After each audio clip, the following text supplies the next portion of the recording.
วิง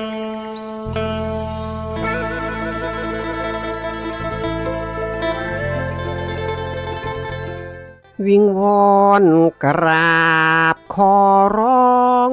ให้พ่อแม่พี่น้องไปม่วนนำกันอยู่วัดสาเกตบ้านหนองแวงแก้มหอมอำเภอชัยวาน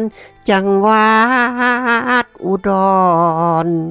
วันที่15มีนาคม2568นี้หมอลำเสียงวิหกโลกพงศกรสิทำการแสดงที่วัดสาเกตบ้านหนองแวงแก้มหอม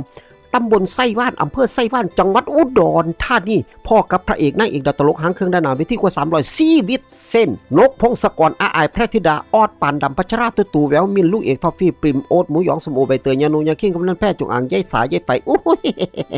ไล่กันบ่หวาดบ่ไหวหลายคักอย่าลืมอย่าพลาดวันที่15มีนาคม2568นี้พบกันที่วัดสาเกตบ้านหนองแวงแก้มหอมตำบลไส้ว่านอำเภอไส้ว่านจังหวัดอุดรธานีม่วนและสนุกแน่นอน